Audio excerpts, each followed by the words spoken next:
In 1999, we had the first elected governor, Mbadiniwu Chimaroke Mbanewu, had an issue with MBA that resulted in death of wife and husband, and he was the only candidate that was not given a second ticket by the PDP then.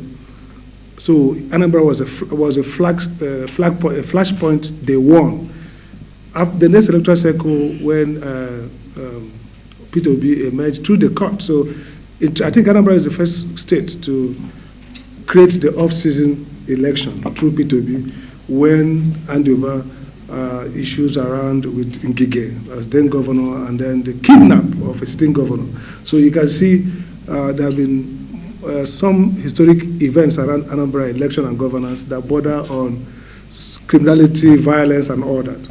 And so IPOB came in to the Supreme Court, finished under ABGA and PDP. And in the last election, we had this famous 11 of 11 or 2/20, where the governor Obiano won all the zones. And that was an election that people talked about open buying and selling of votes.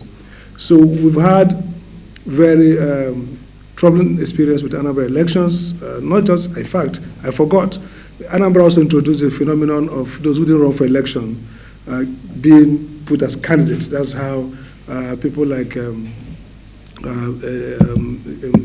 Senator Joy Emo later emerged for when the court vacated all the list of Anambra senators and House of Reps because they were not on the ballot, but they were declared winner under Iwu's INEC then. So we've had very serious issues around the election, but this election is very important because not just for the fact that there's so much expectation around Anambra, around how to manage government, but if you look at concerns about IGR, if you see the decline in the Southeast, so many of the professionals are concerned about governance, and people think maybe at this one election that will allow them to either make transition in ABGA or peacefully change government. So people are concerned. Yesterday, myself, Osita Chidoka, and Abaribe had to be on Facebook broadcast to people in Anambra around the order by INEC, IPOB and others around sit at home.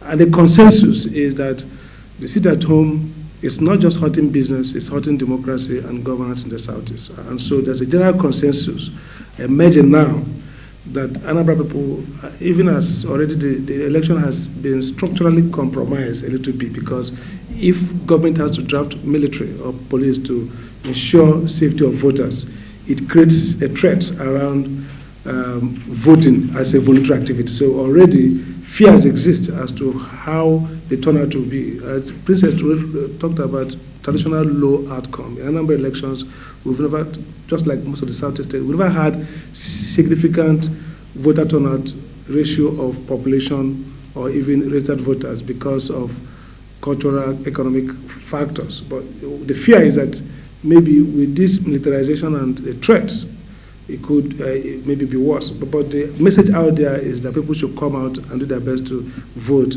Again, we think INEC has made it perhaps better that with electoral voting centers closer to home, maybe people can easily go and vote and sneak back to their homes, even if they want to keep the seat at home.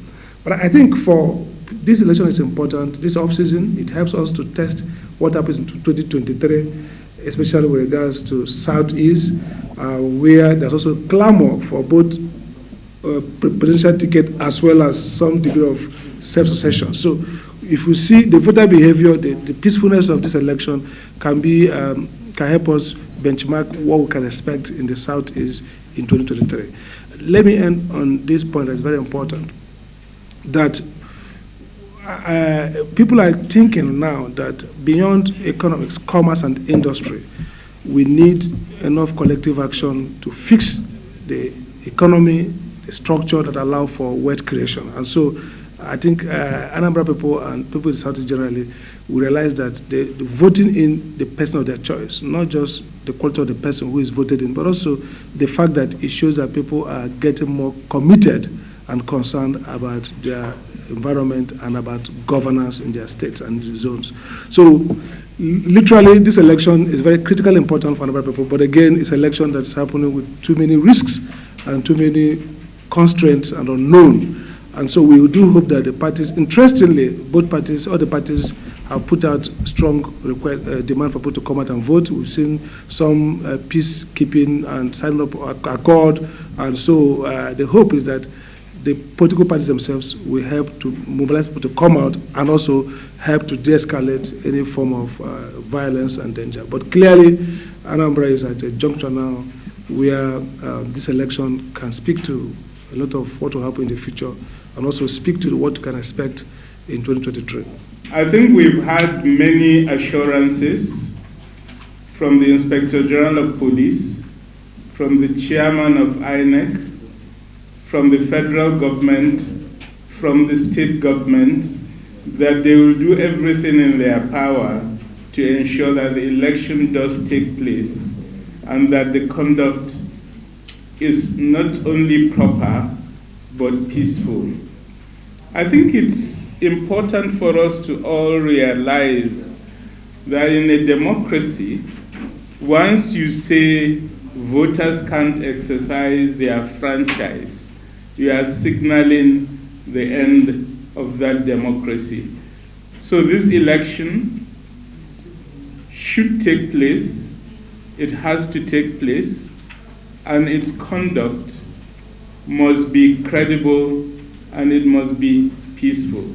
You can't have people who, on their own, decide to dismantle a process that's so integral to our democratic system.